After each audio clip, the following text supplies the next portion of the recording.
स्वयं धनुर्ध्वज निधाय मायां गतः यथो याना समीर गतः कौरव पुण्य लब्धो गजा वया तीर्थ पदः पदानि। स्वयं धनुष बाण अपना वहां पर रख करके विदुर जी महाराज तीर्थ यात्रा के लिए चल देते हैं।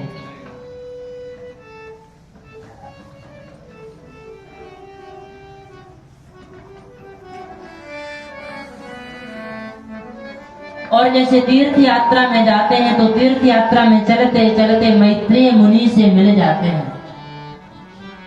देखिए भगवान की कथा कैसी है। जैसे जो बड़े बड़े उद्योगपति होते हैं ना, उनको रात में नींद नहीं आती है, उनको नींद की गोली खाना पड़ता है। लेकिन कथा का ऐसा चमत्कार है कि जिसको कहीं पर नींद ना आए उसको भागवत की कथा में ला दो महाराज, 2 मिनट में नींद आ जाती है। ऐसा प्रताप इस कथा का है। क्यों? क्योंकि दुर्गुण कथा सुनने नहीं देते। कथा जैसे अध्यात्म में प्रवेश करती है तो श्रोताओं का जो मुख कमल रहता है वो मुरझाने लग जाता है। कई लोग तो समाधि की अवस्था तक में आ जाते हैं, क्योंकि अध्यात्म की कथा ही ऐसी रहती है। और मन पर नियंत्रण, क्योंकि मन एव मनुष्य नाम कारणम बंधन मोक्षयोग, क्योंकि मन ही बंधन और मुक्ति का कारण रहता है। जैसे आप यहाँ पर बैठे हो और मन कहीं आपका घर में बैठा हुआ है, पता नहीं 9 बजने वाला, घर में बहू ने भोजन बनाया कि नहीं, आपका मन भोजन में यदि लगा है तो कथा तो चलेगी लेकिन यहाँ घुसेगी नहीं। तो मन ही हमारा बंधन एवं मुक्ति का कारण है। इसी मन को यदि आप गोविंद से जोड़ दोगे तो मुक्ति का कारण बन जाएगा, और इसी मन को यदि आप संसार की ओर मोड़ दोगे तो यही मन बंधन का कारण बन जाता है।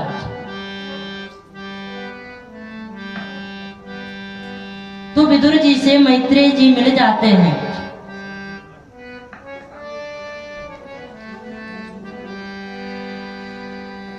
और मैत्रेय जी कहां पर मिलते हैं विदुर जी को? हरिद्वार की पुण्य भूमि पर। और वहां पर मैत्रेय मुनि से श्री विदुर जी प्रश्न करते हैं कि सुखाय कर्माणि करोति लोको नतई सुखम वान्य दुपारवं वा विन्देत भूयस्तत एव दुःखम यदत्र युक्तम भगवान वदेन्नः। प्रभु इस संसार में सुखी सब होना चाहते हैं लेकिन कोई सुखी रहता नहीं। तो महाराज सुखी कैसे रहे? क्योंकि कोई तन दुखी, कोई धन दुखी, कोई मन बिन रहते उदास, और थोड़े थोड़े सब दुखी सुखी राम के दास। इस संसार में कोई भी महाराज सुखी नहीं। आज आपके पास घर नहीं, आपकी कल्पना रहेगी कि महाराज घर बन जाए तो हम आपका भजन करेंगे, हमारी खुशी पूरी हो जाएगी, संतुष्टि। लेकिन घर भी बन जाए, घर के बाद इच्छा होगी गाड़ी आ जाए, सब कुछ हो जाए, फिर भी अंतिम अवस्था में यदि पूछा जाए कि आप संतुष्ट हैं तो मन यही कहेगा अभी कुछ भी नहीं है। ये आपकी स्थिति नहीं महाराज। बड़े बड़े जो उद्योगपति हैं, चाहे वो गौतम अडानी हो, चाहे अनिल अंबानी हो, यदि निश्चित रूप से यदि कोई पूछने जाए कि आप इतने बड़े उद्योगपति, भारत में आपसे बड़ा कोई है नहीं, तो क्या अब आपका अंतिम समय चल रहा, तो क्या आप संतुष्ट हैं? आपने जो पाया, जो प्राप्त किया, वो आपके लिए पर्याप्त है कि नहीं? तो मन से एक यही आवाज निकलेगी कि अभी हमारे पास कुछ भी नहीं है। और महाराज ऐसा करते करते पूरा जीवन भी समाप्त, लेकिन कभी संतुष्टि मिलने वाली कभी नहीं। तो विदुर जी पूछते महाराज इस संसार में सुखी कैसे रहें? क्योंकि संसार, भगवान गीता में कहते कि दुखालयम अशाश्वतम, ये संसार दुख का आलय है। इस संसार में दुख के अलावा कुछ है ही नहीं है और हम इस संसार में रहते रहते सुख की कामना करते हैं। इसलिए जीवन का एक ही उद्देश्य रहना चाहिए, प्रभु की कथा, और दूसरा जब तक इस संसार में रहो तो सबसे प्रेम पूर्वक व्यवहार पूर्वक रहो। और उसके बाद विदुर जी ने सृष्टि प्रक्रिया के बारे में पूछा तो मैत्रेय मुनि कहते हैं कि श्रीमन नारायण भगवान की नाभि कमल से ब्रह्मा जी प्रकट हुए। ब्रह्मा जी जल के भीतर गए, ऊपर गए, ब्रह्मा जी को कुछ समझ में नहीं आया तो भगवान ने चतुश्लोकी भागवत के रूप में ब्रह्मा जी को उपदेश दिया कि आप तप करो। भगवान और ब्रह्मा जी ने तप किया। उसके बाद सनक सनंदन सनातन सनत कुमार 4 ऋषि कुमारों को प्रकट किया ब्रह्मा जी ने और इनसे कहा तुम सृष्टि की रचना करो। चारों ने मना कर दिया कि हमसे सृष्टि की रचना नहीं हो पाएगी। ब्रह्मा जी को क्रोध आ गया और जैसे क्रोध आया तो ब्रह्मा जी की भ्रुकुटी का भेदन करके भूत भावन भोलेनाथ महादेव प्रकट हो गए।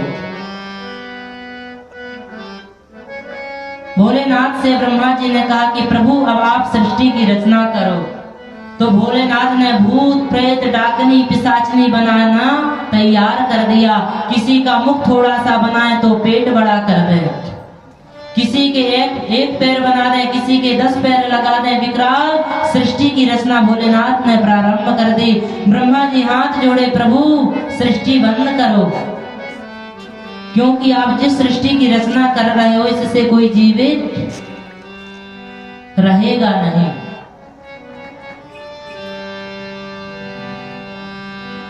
और उसके बाद ब्रह्मा जी ने 10 ऋषि कुमारों को संकल्प सृष्टि से प्रकट किया।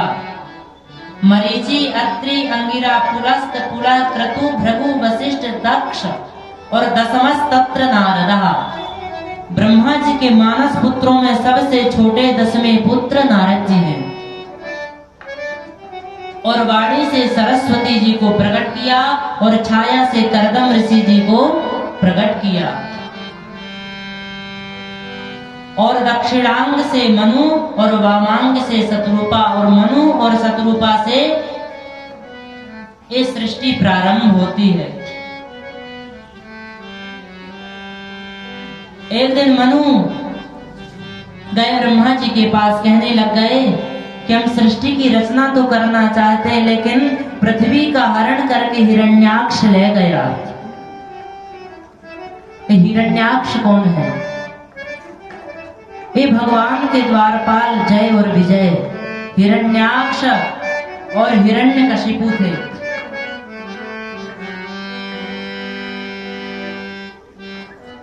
जिनको सनक सनंदन सनातन सनत कुमार 4 ऋषि कुमारों ने श्राप दे दिया।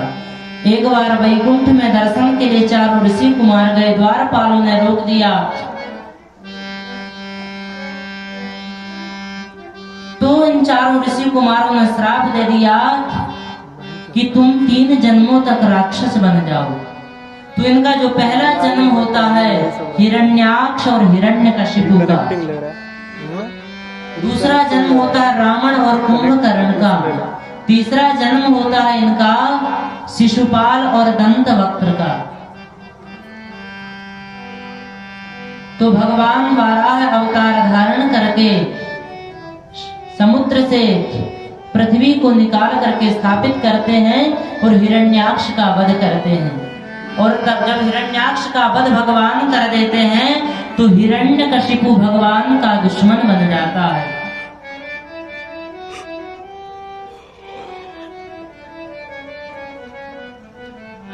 और भगवान यहाँ पर ब्राह्मणों की महिमा के बारे में वर्णन करते हैं कि नाहम तथाग्नि यजमान हविर पितानेश क्योतक धृतप्लुत मदन भूत भूमुखेना यत् ब्राह्मणस्य मुखतः शरतो नुभासं तुष्टस्य मय्य वहितैर निज कर्म पाकैः।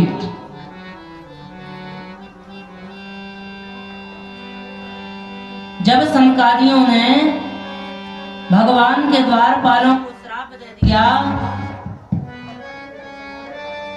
तो भगवान आकर के कहते हैं कि भगवान आपने ठीक किया, श्राप दे दिया, क्योंकि मेरी आज्ञा के यदि कहीं मेरी भुजा भी यदि किसी ब्राह्मण का अपमान कर देती है तो मैं अपनी भुजा को भी काट करके फेंक देता हूं। क्योंकि भगवान के दो मुख बताए गए हैं, एक भगवान का मुख अग्नि है और दूसरा भगवान का मुख ब्राह्मण बतलाया गया है। ब्राह्मणोस्य मुखमासीत्।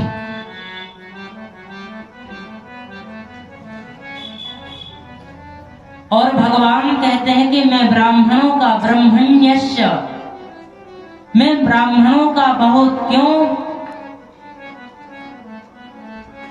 क्योंकि ब्राह्मण जो रहते हैं इनको भूदेवता कहा जाता है। देवाधीनम जगत सर्वम मंत्राधीनाश्च देवता ते मंत्रा ब्राह्मणाधीनास् तस्मात् ब्राह्मण देवता। क्योंकि जो जगत है देवताओं के अधीन होता है, देवता मंत्र के अधीन होते हैं और ते मंत्रा ब्राह्मणाधीनास् तस्मात् ब्राह्मण देवता।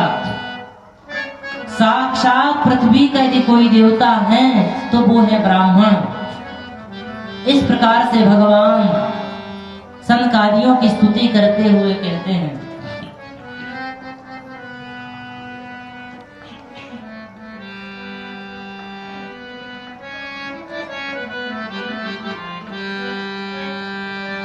और उसके बाद मनु और शत्रुपा से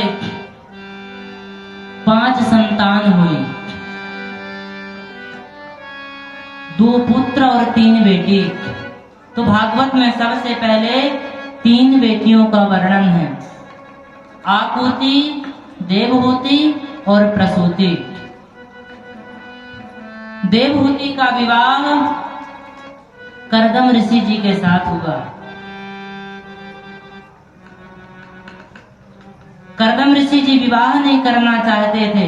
भगवान ने आकर के कर्दम ऋषि से कहा, कर्दम ऋषि आप विवाह करो, मैं वचन देता हूं कि मैं तुम्हारा पुत्र बनकर के अवतार लूंगा। कर्दम ऋषि जी विवाह करते हैं। विवाह के उपरांत इनकी 9 बेटियां होती हैं और 10वें भगवान के रूप में स्वयं कपिल भगवान अवतार लेते हैं। और एक दिन जब ब्रह्मा जी कपिल भगवान का दर्शन करने के लिए कर्दम ऋषि जी के यहाँ पधारते हैं तो कर्दम ऋषि जी कहते हैं कि आपके पास भी 9 ऋषि पुत्र हैं, मेरे पास भी 9 पुत्री हैं, आप क्यों ना विवाह कर दो। ब्रह्मा जी ने कहा कोई बात नहीं, विवाह हो गया। कर्दम ऋषि जी जंगल को तपस्या करने के लिए चले जाते हैं। अब आश्रम में देवहूति, माँ और पुत्र कपिल भगवान बसते हैं। कपिल भगवान अपनी माँ को अद्भुत उपदेश देते हैं। देवहूति माँ कहती हैं कि तन्त्वा गताहं शरणं शरण्यं स्वभृत्य संसार तरो कुठारं जिज्ञासयायं प्रकृते पुरुषस्य नमामि सद्धर्मविदां वरिष्ठम्। हे पुत्र, आज मैं तुझे पुत्र नहीं, मैं तुझे जगदीश्वर मानती हूँ। पुत्र,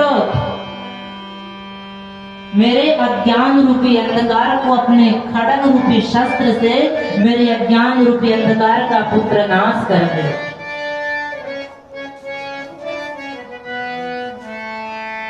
तो कपिल भगवान कहते हैं कि माँ, यदि इस संसार से यदि उद्धार चाहिए तो संतों के मुखार बिंद से, संतों के मुख से भगवान की कथा सुनना चालू करो। तो माँ ने पूछा बेटा संतों को कैसे पहचानेंगे? तो संतों के लक्षण भागवत में आते हैं कि तितिक्षवा कारुणिका सुहृदा सर्वदेहिनां अजात शत्रवः शांता साधवः साधुभूषणा।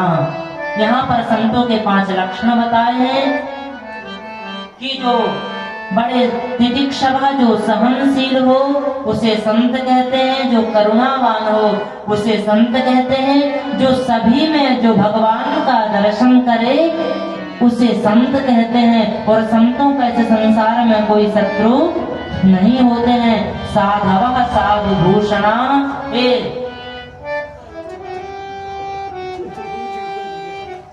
संतों के आभूषण होते हैं। और फिर भगवान के उपासना विधि का वर्णन करते हैं कि संचिंतयेत् भगवतः शरणारविंदम वज्रांकुशध्वज सरोरुहलांछनाट्यम उत्तुंग रक्त विलसन नख चक्रवाल ज्योत्स्ना विराहत महत् हृदयांधकारम। बोले जब कभी भगवान का दर्शन करो तो भगवान के चरणों से दर्शन करते करते तब मुखमंडल का दर्शन करना चाहिए। ये भगवान के दर्शन की विधि का वर्णन करते हैं और कहते हैं कि जो भगवान के चरणारविंद एवं जो मुखमंडल का दर्शन करते हैं तो शोकाश्रु सागर विशोषण मत्युदारम, उस जीव के समस्त संकट दूर हो जाते हैं। और उसके बाद कहते हैं कि भक्त 3 प्रकार के होते हैं।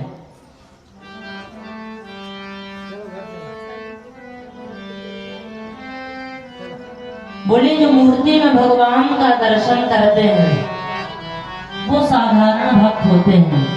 जो चलते फिरते संतों में जो भगवान का दर्शन करते हैं वो मध्यम कोटि के भक्त होते हैं। और जो संपूर्ण विश्व में कुत्ता हो बिल्ली हो जो सब में परमात्मा का दर्शन करने लग जाए वो उत्तम कोटि का भक्त होता है।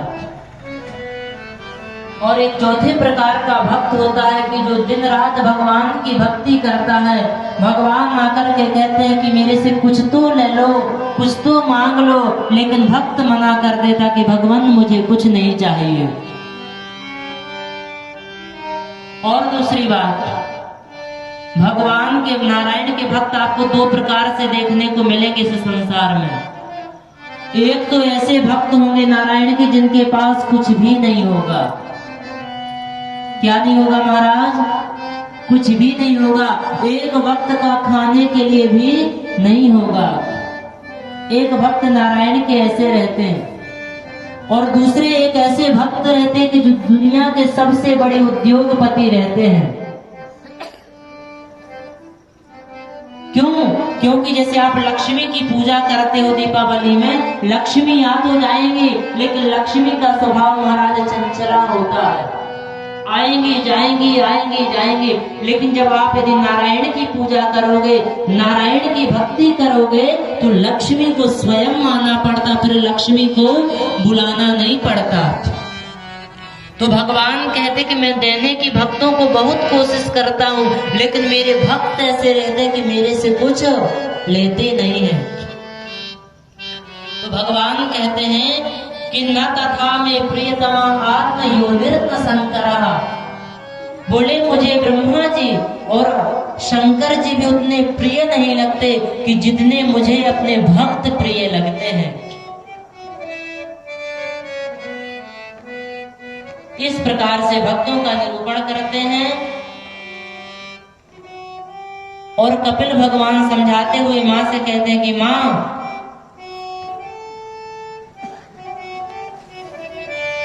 आप भगवान को मानो चाहे मत मानो, भगवान का कुछ बिगड़ने वाला है। आप भगवान का मंदिर में दर्शन करने नहीं जाओ तो क्या भगवान आपके घर में आकर के कहेंगे कि दर्शन करने आओ? भगवान कभी कहने वाले नहीं हैं। भगवान को मानो चाहे मत मानो, भगवान तो भगवान रहेंगे। लेकिन आपका बहुत कुछ बिगड़ जाएगा। इसलिए सबको भगवान का भजन करना चाहिए। अंत में देवहूति माँ कहती हैं कि मैंने इस सारांश से, इस कथा से एक ही सारांश निकाला कि अहोवत स्वपचो तो गरीयानि यज्जिह्वाग्रे वर्तते नाम तुभ्यम। बोले कोई कितना चांडाल क्यों ना हो, पापी क्यों ना हो, यदि वो भगवान का भजन करता है तो उससे बड़ा कोई नहीं है। और कोई कितना ज्ञानी क्यों ना भगवान का भजन नहीं करता तो महाराज वो किसी काम का नहीं।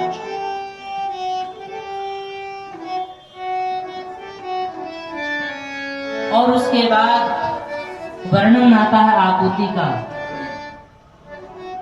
मनु और शत्रुपा की जो 3 पुत्री हुई, आकुति, देवहूति और प्रसूति। तो देवहूति का चरित्र तो श्रवण कर लिया। जो बड़ी बेटी थी आकुति, इनका विवाह रुचि प्रजापति के साथ हुआ और पुत्री का धर्म आश्रय लेकर के इनके घर में साक्षात यज्ञ नारायण भगवान प्रकट हुए। बोलिए यज्ञ नारायण भगवान की।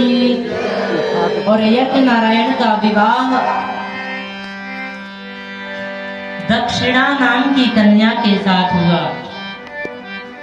इसलिए यज्ञ आप कितना बड़ा भी क्यों ना कर लो, लेकिन जब तक आप दक्षिणा नहीं दोगे तब तक आपका यज्ञ सफल नहीं हो सकता। क्यों? क्योंकि यज्ञ नारायण की पत्नी स्वयं दक्षिणा है।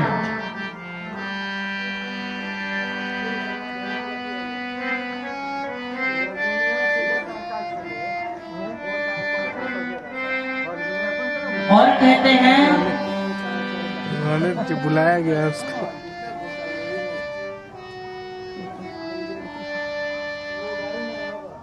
जो कर्दम ऋषि की पत्नी जो देवहूति थी, इनसे 9 पुत्री हुई थी।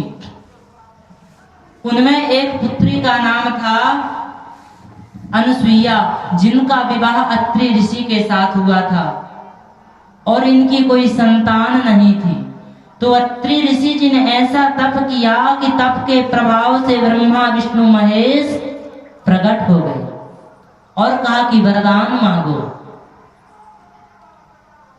तो कहते हैं कि सोमो भूत ब्रह्मणों सेना दत्तो विष्णोस्तु योगविद।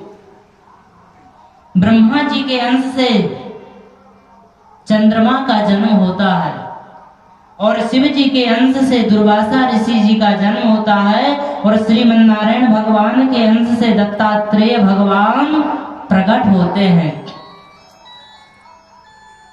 और उसके बाद जो सबसे छोटी पुत्री थी जिनका नाम था प्रसूति, आकुति, देवहूति, और जो सबसे छोटी पुत्री थी जिनका नाम था प्रसूति। प्रसूति का विवाह दक्ष प्रजापति जी के साथ हुआ और इनकी 16 कन्याएं हुई।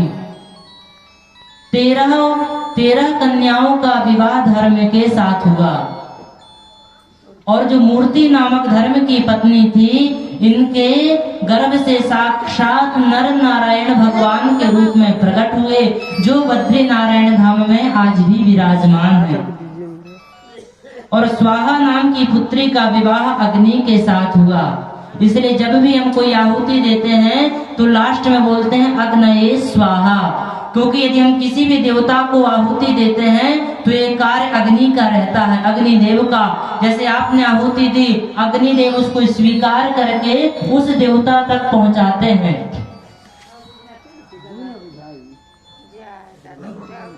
और स्वधा नाम की पुत्री का विवाह पितरों के साथ हुआ और जो सबसे छोटी पुत्री सती थी दक्ष की, इनका विवाह भगवान शंकर के साथ हुआ। और कहते हैं कि एक बार दक्ष ने भोलेनाथ का अपमान कर दिया तो सती ने अपने प्राणों को समर्पित कर दिया, अपने प्राणों की यज्ञ में आहुति दे दी। तो परीक्षित कहने लग गए कि भोलेनाथ एक ऐसे हैं कि जिनका कोई दर्शन कर ले तो उनके जीवन के समस्त पाप नष्ट हो जाते हैं। भला ऐसे भोलेनाथ से कोई बैर कर सकता है? महाराज हमको थोड़ी भोलेनाथ की कथा सुनाइए, सती चरित्र सुनाइए। फिर भागवत में यहाँ से सती की कथा प्रारंभ होती है। बोले जो दक्ष थे सती के पिताजी, एक बार ब्रह्मा जी ने दक्ष को प्रजापति घोषित कर दिया और प्रजापति का पद पाते हुए दक्ष को अहंकार हो आ गया। एक दिन इसने अपने घर में बहुत एक सम्मान समारोह आयोजन किया जिसमें सभी बड़े बड़े देवी देवता पधारे, उसमें भूत भवन भोलेनाथ महादेव भी पधारे। अब जैसे सभा में दक्ष ने प्रवेश किया तो सभी देवता तो खड़े हो गए, लेकिन भोलेनाथ खड़े नहीं हुए। दक्ष ने जब चारों ओर देखा तो 3 लोग खड़े नहीं हुए, एक तो ब्रह्मा जी, एक विष्णु और एक भोलेनाथ। तो बोले कोई बात नहीं, ब्रह्मा जी तो मेरे पिताजी हैं, कोई बात नहीं, विष्णु जी भगवान है, कोई बात नहीं, लेकिन ये शंकर क्यों नहीं उठा, क्योंकि ये तो मेरा दामाद है।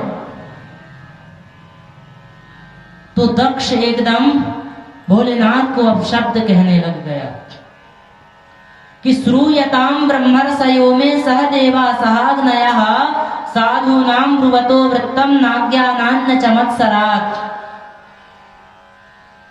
दक्ष कहने लग गए विशिष्ट लोगों की सभा में विशिष्ट लोगों को बुलाना चाहिए। ये भूत प्रेत मरघट में बैठने वाला ये भोलेनाथ, इसको बुला करके पूरी सभा आप लोगों ने बेकार कर दी।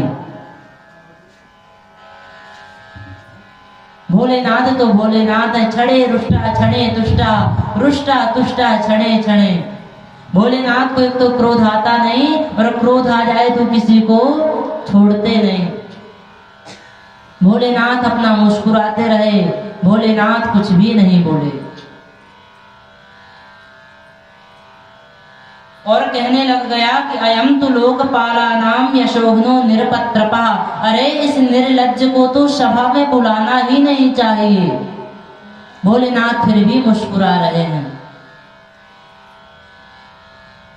भोलेनाथ ऐसे हैं कि जब इन्होंने भूत प्रेत सबकी रचना कर दी,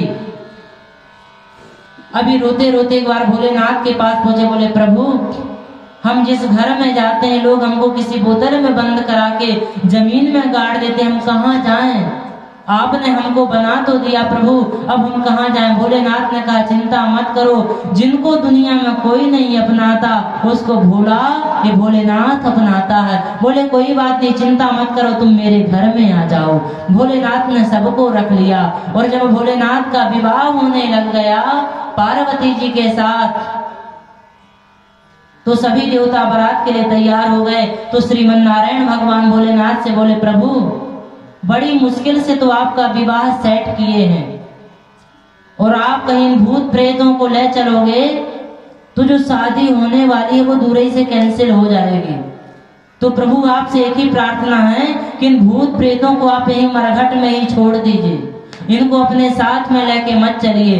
तो भोलेनाथ ने इतना सुंदर जवाब दिया। भोलेनाथ कहने लगे प्रभु मेरी शादी हो या ना हो, लेकिन मैं इनको छोड़ने वाला नहीं हूं, ये मेरे साथ चलेंगे। तो ऐसे भोलेनाथ हैं। भोलेनाथ भुजगेंद्र हारम, सांप बिच्छू सर्पों को सबको गले में लपेटे रहते हैं। उस सभा में दक्ष ने भोलेनाथ को बहुत अपशब्द कहे। तो किसी ने कह दिया उसी सभा में कि जब भोलेनाथ तुमको पसंद नहीं है, निर्लज्ज थे, फिर तुमने अपनी पुत्री का विवाह भोलेनाथ से क्यों कर दिया? तो दक्ष बोला कि गृहीत्वा मृगसावाक्ष्या पाणिम मरकट लोचना। अरे कहाँ ये बंदर की आंख जैसे वाला शंकर और कहाँ मृग लोचनी जैसी मेरी कन्या सती। मैं तो अपनी पुत्री का विवाह कभी नहीं करता, मैं तो अपनी पुत्री का विवाह कभी नहीं करता, लेकिन मैं तो ब्रह्मा जी के कहने से मैंने अपनी सती का विवाह कर दिया। भोलेनाथ फिर भी मुस्कुराते रहे और भोलेनाथ वहां से चले आए। अब दक्ष ने भोलेनाथ से विद्वेष करने लग गया। बहुत समय के बाद हरिद्वार की पावन भूमि ने दक्ष ने एक बहुत बड़े यज्ञ का आयोजन किया, जिसमें छोटे से छोटे बड़े से बड़े देवी देवताओं को निमंत्रण भेजा, लेकिन भोलेनाथ को निमंत्रण नहीं भेजा। यज्ञ नजदीक आ गया। अब देखिए भोलेनाथ कैलाश पर्वत के ऊपर सती जी के साथ विराजमान हैं, और यदि देवताओं को जाना भी है ना तो घूम करके दूसरी जगह से चले जाएं, लेकिन देवताओं को भी देखिए एक कैलाश पर्वत के ऊपर से जा रहे हैं हरिद्वार की ओर। अब सती जी चिंता करने लग गई कि आज सुबह से विमान जा कहाँ रहे हैं, और जो देवताओं के विमान थे वो और नीचे से ले जाने लग गए। तो सती जी ने एक देवी से पूछा, देवी तुम कहाँ जा रही हो? तो उस देवी ने कहा, अरे सती तुम्हें मालूम नहीं तुम्हारे पिताजी ने कितना बड़ा यज्ञ का आयोजन हरिद्वार में किया, तुमको नहीं निमंत्रण भेजा क्या? सती ने कहा कि नहीं, निमंत्रण तो भेजा है, आप चलो मैं आपके पीछे पीछे आ रही हूं।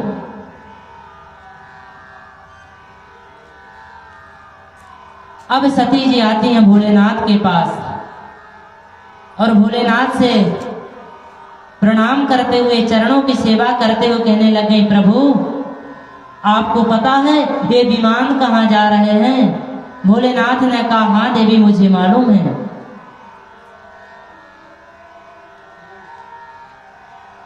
दक्ष प्रजापति यज्ञ का आयोजन कर रहा है, तो क्या महाराज आपको उन्होंने बुलाया नहीं? भोलेनाथ ने कहा कि देवी मुझे निमंत्रण दिया ही नहीं है। तो सती जी आज बड़े सुंदर शब्दों में भोलेनाथ से कहती हैं कि प्रजापतेस्ते स्वसुरस्य सांप्रतम निर्यापितो यज्ञ महोत्सवः किला वयंच तत्राभिशराम वामते यद्यर्थितामि विबुधा व्रजन्ति।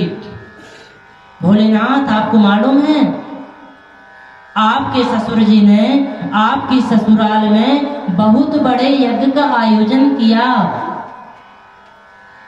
भोलेनाथ ने कहा, देवी मुझे सब मालूम है, तो प्रभु क्या आप चलोगे नहीं? भोलेनाथ ने कहा, देवी हमको तो बुलाया नहीं गया, और कहते हैं कि आवत ये हर से नैनन नहीं सने, तुलसी तहा न जाइए कंचन बरसे मेघ। बोले किसी के घर में सोना क्यों ना बरसे, यदि आप उसके घर में गए, कोई आपसे बोला नहीं, कोई देख करके मुस्कुराया नहीं, तो उसके घर में कभी दोबारा फिर जाना नहीं चाहिए महाराज, चाहे उसके घर में सोने की बारिश क्यों ना हो।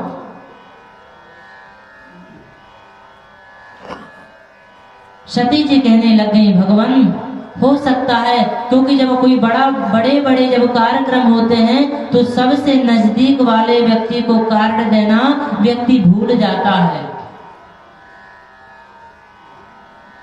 तो हो सकता है कि पिताजी प्रभु आपको निमंत्रण देना भूल गए हों, और प्रभु चलो ना, देखो शादी के कितने वर्ष बीत गए हैं, मैं जब से मायके से आई हूँ ससुराल में, जब से मैं अभी अपने मायके गई ही नहीं हूँ। तस्मिन् भगिन्यो मम भर्तृभिः स्वकैर् ध्रुवं गमिष्यति सुहृदि दृक्शवः। हम 9 बहनें हैं और शादी के बाद अभी एक साथ किसी से मिल नहीं पाए। भोलेनाथ आप चलो, कम से कम इसी बहाने में अपनी बहनों से मिल लूंगी। भोलेनाथ ने कहा, देवी हम तो जाने वाले नहीं, आपको जाना हो तो देवी चली जाओ। सती ने बार बार आग्रह किया, प्रभु आप कारण तो बताओ, आप जाना क्यों नहीं चाहते? तो आज भोलेनाथ को वो प्रसंग सुनाना पड़ गया कि देवी एक बार की बात है, मैं एक सभा में गया और मैं उठा नहीं, तो इस बात को दक्ष जब से द्वेष करने लग गया। तो सती जी ने कहा, भगवान तो मैं क्या करूं, मैं जाऊं? भोलेनाथ ने कहा, देवी मैं तो कुछ नहीं कह सकता हूं, जैसी तुम्हारी आज्ञा और जैसी तुम्हारी इच्छा हो तुम वैसा करो। अब सती जी जैसे जाएं तो भोलेनाथ आंख बंद कर लें। सती जी को मन में विचार आए, चलो भोलेनाथ से एक बार और चल करके पूछें, भोलेनाथ आप भी तो चलो। और जैसे सती जी वापस लौटने लग जाएं, भोलेनाथ फिर से आंख बंद कर लें। फिर सती जी आगे बढ़े, फिर सती जी को लगे नहीं भोलेनाथ से एक बार और पूछना चाहिए। सती जी फिर वापस आए, भोलेनाथ फिर आंख बंद कर लें। भागवत में लिखा कि निष्क्रामति निर्विशति द्विधा ससा। बार बार पार्वती जी अंदर आए और भोलेनाथ आंख बंद कर लें, और जैसे सती जी दूर जाएं तो भोलेनाथ पुनः आंख खोल करके देखने लग जाएं। सती जी ने बार बार जब ऐसा किया, अंत में सती जी ने निर्णय लिया कि अब मैं चली जाऊंगी। और जब सती अब इस बार नहीं लौटी, भोलेनाथ ने देखा कि अब भगवती तो चली गई। तुरंत नंदीश्वर को आदेश दिया कि जाओ गणों को साथ में लेकर के सती जी को मायके छोड़ आओ। नंदीश्वर आते हैं, माँ आप कहाँ जा रही हो? अरे हमारे होते हुए आपको अकेले जाने की आवश्यकता नहीं। तो सती जी समस्त गणों को लेकर के जाती हैं और जाकर के देखती हैं कि बहुत बड़े यज्ञ का आयोजन हो रहा। सभी बहनों से मिली तो सभी बहनें, महाराज भागवत में लिखा है कि मुस्कुराते हुए मिली। फिर सती जी ने निर्णय लिया कि मुझे इनसे क्या लेना, क्योंकि मायके में यदि किसी से ज्यादा सबसे प्रेम यदि रहता है तो वो होती है माँ। और कहते हैं कि जब तक माँ रहती है तभी तक वो मायका रहता है, और जिस दिन माँ मायके से हट जाती है महाराज, फिर वो मायका मायका नहीं रह जाता। तो सती जी ने कहा, सोचा कि इनसे मुझे क्या लेना देना, मैं जा करके अपनी माँ से मिलूं। और जैसे सती जी अपनी माँ के कक्ष में जाती हैं तो वास्तव में जब माँ ने देखा तो माँ सती जी के गले लग गई और सती जी से कहने लगी, बेटी इस यज्ञ में इतना बड़ा आयोजन हो रहा लेकिन तू नहीं आई थी, एक यही कमी खल रही थी। आज तू आ गई तो आज उस कमी की भी पूर्ति हो गई। अब सती जी के मन में आया कि अब चल करके मुझे पिताजी से मिलना चाहिए, कि पिताजी ने आखिर भोलेनाथ को क्यों नहीं बुलाया। और जैसे सती जी यज्ञ मंडप की ओर जाती हैं और दक्ष ने देखा कि मेरी पुत्री आ रही है, तो दक्ष ने अपने सिर को घुमा लिया। फिर भी सती जी ने सहन कर लिया और जब यज्ञशाला की ओर देखा तो भागवत में लिखा है कि अरुद्र भागम तमवेक्ष चाध्वरम पित्रा च देवे कृतहेलनम विभौ। बोले उस यज्ञ में छोटे से छोटे देवी देवताओं का भाग था, लेकिन भूत भावन भोलेनाथ महादेव का कहीं कोई भाग नहीं था।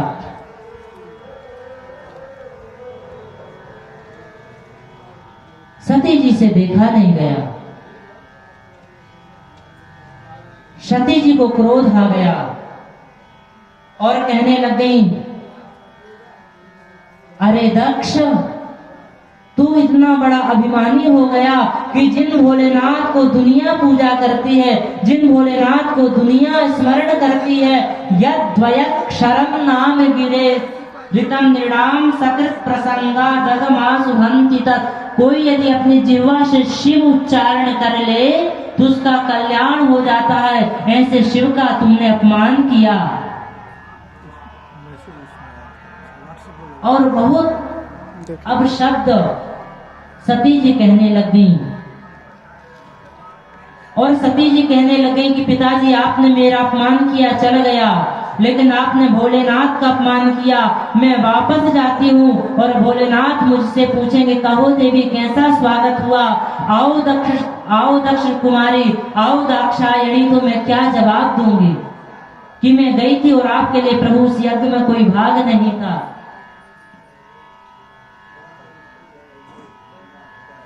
सती जी कहने लग गई कि आपने भोलेनाथ का अपमान किया, भोलेनाथ की निंदा की। तो शास्त्र कहते हैं कि जो गुरु की निंदा या भगवान की निंदा करता है, यदि सामर्थ्य हो तो जिह्वा काट लेना चाहिए उस व्यक्ति की, नहीं तो वहां पर छोड़ करके चला जाना चाहिए। तो सती जी कहती, आप मेरे पिताजी हैं तो मैं जिह्वा भी नहीं काट सकती हूँ और मैं वापस जाऊंगी तो भोलेनाथ मुझसे पूछेंगे, देवी क्या हुआ। तो भागवत में लिखा है कि अतस्तवोत्पन्नमिदं कलेवरं न धारयिष्ये सिद्धिकंठ गर्भिणा। और सती जी वहीं पर बैठ जाती हैं और इस प्रकार से भोलेनाथ के चरणों का ध्यान करती हैं कि प्रज्ज्वाल समाधि जागदिना। सती जी के शरीर में अग्नि प्रकट हो जाती है और अग्नि के द्वारा अपने शरीर को वहीं पर भस्म कर देती हैं। ऐसा सती चरित्र श्रीमद् भागवत महापुराण में विद्यमान है। और जो भोलेनाथ के जो गण आए थे, जब देखा कि भगवती का शरीर समाप्त हुआ तो सभी गणों ने उपद्रव मचाना प्रारंभ कर दिया, यज्ञ मंडप के बांस बल्ली उखाड़ना प्रारंभ कर दिया। और उस यज्ञ के आचार्य भृगु जी थे। तो भृगु जी ने अपनी शक्तियों के द्वारा उन भूत प्रेतों को वहां से भगा दिया। और इस सूचना को नारद जी ने आकर के भोलेनाथ से बताया कि भोलेनाथ, सती जी का शरीर पूरा हो गया, उन्होंने दक्ष के यज्ञ में आपका भाग नहीं मिला, जिस कारण से भगवती सती ने अपने शरीर का परित्याग कर दिया। भोलेनाथ को क्रोध आ गया। भोलेनाथ ने अपना जटा जमीन में पकड़ा, जमीन में पटका तो पटकते ही वीरभद्र प्रकट हो गए। वीरभद्र ने कहा, प्रभु मेरे लिए आदेश। तो भोलेनाथ ने कहा, दक्षम सयज्ञम जही, जाओ दक्ष को यज्ञ सहित विनाश कर दो। तो वीरभद्र चल पड़ा कैलाश पर्वत से हरिद्वार की ओर। तो देखा वीरभद्र ने कि रास्ते में भूत प्रेत जो गण थे पीट करके आ रहे थे। इन्होंने देखा कि अब वीरभद्र आ रहे, तो भूत प्रेतों में एक अद्भुत हर्षोल्लास हो गया और हर हर महादेव का नारा करते हुए फिर से वीरभद्र, भूत प्रेत, डाकनी, पिशाचनी सब चल पड़ते हैं। और जैसे महाराज हरिद्वार में पहुंचते हैं तो बहुत धूल उड़ती है। तो सभी ऋषि विचार करने लग गए कि क्या हुआ, क्या गायों का झुंड कहां से आ रहा। तो किसी ने कहा कि अभी गायों के आने का समय नहीं हुआ। तो किसी ने सोचा कि हो सकता चोर आ रहे हों। तो वातानवान्ति नहीं संति दस्यवा प्राचीन बर्हिर जीवति हो प्रदंडा। तो ऋषि महर्षि विचार करने लग गए कि इस समय प्राचीन बरही का राज्य है, इस समय चोर तो हो ही नहीं सकते हैं। जब तक कोई ऐसा विचार कर पाता कि वीरभद्र आकर के पूरे यज्ञ मंडप को घेर लिए और सभी गणों से कहा कि सबको बंदी बना लो। भृगुम बबंधा मणिमान वीरभद्रा प्रजापतिम चंडीसा पूषणम देवम भगम नंदीश्वरो गृहीत।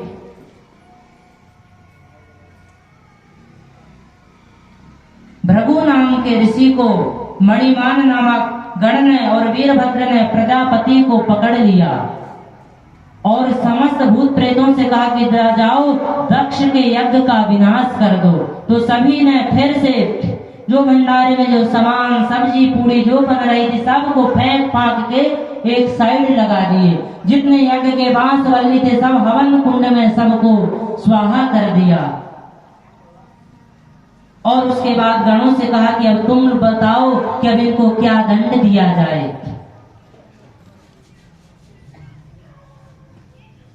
तो वीरभद्र ने भृगु ऋषि की दाढ़ी को फाड़ लिया, पूषा नाम के जो ऋषि थे उनके दांतों को तोड़ दिया और भग नाम के जो ऋषि थे उनकी आंखों को फोड़ दिया और दक्ष का सिर पकड़ के धड़ से सिर को अलग करके यज्ञ कुंड में स्वाहा कर दिए। और इस प्रकार से हर हर महादेव करते हुए कैलाश पर्वत पर सभी गण पहुंच जाते हैं।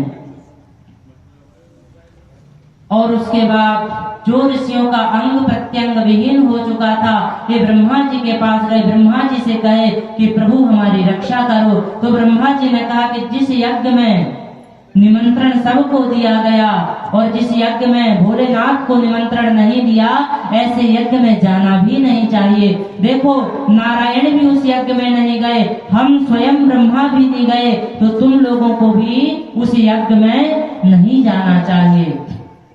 तो ब्रह्मा जी सभी देवी देवताओं को लेकर के भोलेनाथ के पास आते हैं और भोलेनाथ को क्षणे रुष्टा क्षणे तुष्टा रुष्टा तुष्टा क्षणे क्षणे सबको आशीर्वाद दिया कि जाओ तुम सब स्वस्थ हो जाओ। भोलेनाथ को फिर से लाते हैं और भोलेनाथ तो प्रसन्न हो जाते हैं और पुनः दक्ष का जो शरीर था, सिर तो स्वाहा हो गया था, शरीर में बकरे का सिर लगा करके और पुनः उस यज्ञ को पूर्ण किया गया। और सभी देवताओं ने कहा कि ये ते रुद्रभागोस्तु यदुच्छिष्टोध्वरस्य वै यज्ञस्ते रुद्रभागेन कल्पता मध्य यज्ञ हन। बोले महादेव आज से यज्ञ में जो शेष सामग्री बचेगी भोलेनाथ उसमें आपका ही भाग रहेगा। यदुच्छिष्टोध्वरस्य वै, भोलेनाथ प्रसन्न हो गए कि अपने राम को जो मिल जाए वो पर्याप्त है। इस प्रकार से हम और आप सबने श्रीमद् भागवत की कथा श्रवण की। समय को ध्यान रखते हुए इस कथा को यहीं पर विराम, और कल की कथा में हम धूमधाम से कन्हैया का जन्म महामहोत्सव मनाएंगे। कल की कथा में किस प्रकार से एक स्तंभ से नरसिंह भगवान प्रकट होते हैं, क्योंकि भक्त जहां से प्रकट करना चाहे भगवान वहां से प्रकट हो जाते हैं। कल की कथा में हम श्रवण करेंगे कि किस प्रकार से अजामिल को एक बार इसने नारायण का नाम उच्चारण किया अंतिम समय में, तो किस प्रकार से अजामिल का उद्धार हुआ। कल की कथा में हम गजग्राह और जब अंतिम समापन की ओर कथा होगी तो जिनकी कथा श्रवण करने से जीव के अनेकानेक जन्मों के पाप नष्ट हो जाते हैं, ऐसे प्रभु बांके बिहारी को हम इस कथा के मध्य कल प्रकट होंगे। तो ऐसी अद्भुत कल की कथा में हम बांके बिहारी गोविंद का जन्म महामहोत्सव मनाएंगे। आइए एक बार हरि नाम संकीर्तन करते हुए इस कथा को यहीं पर विराम। हरे राम राम राम सीता राम राम राम, हरे राम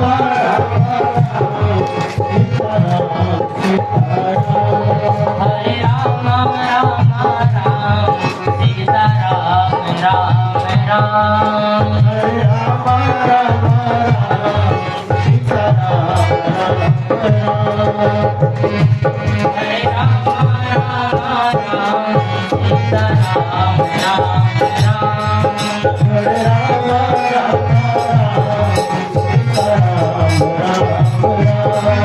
हरे राम राम राम सीता राम राम राम, हरे राम राम राम सीता राम राम राम,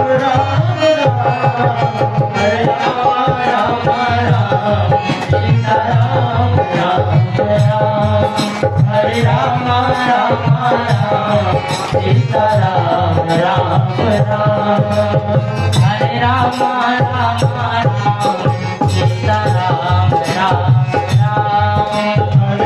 राम राम सीता राम राम राम, हरे राम राम राम सीता राम राम राम, हरे राम राम राम सीता राम राम राम, हरे राम राम राम सीता राम राम राम, हरे राम राम राम सीता राम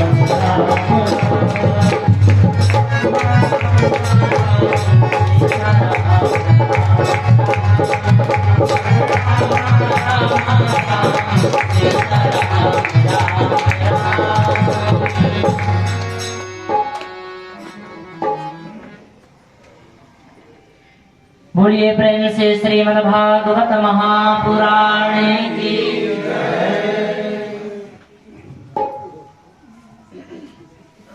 श्री भागवत भगवान की है।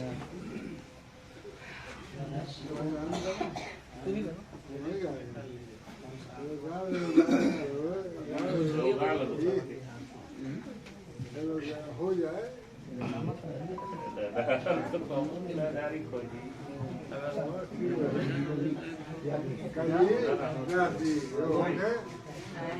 ना ना आरती करे के बा, आरती करना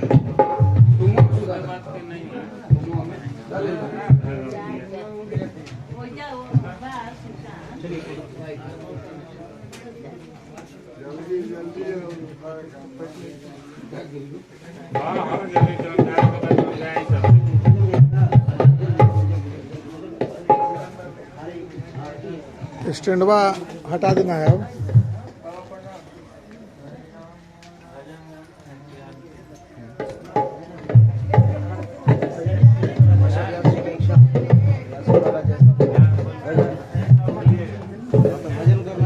ना ना ना आरती करना है, आरती करना है।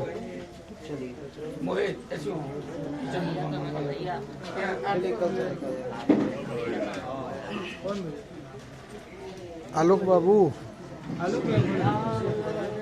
ए सुधीर आवाज नहीं आ गया वो। ओम इदगुं हविः प्रयणन्मे अस्तु दशवीरगुं सर्वगुणगुं स्वस्तये आत्मा सनि प्रजाशनि पशोषणे लोकशन्या भयशनि अग्निः प्रलय बहुलं करो त्वन्नं पयोरेतु अस्मात्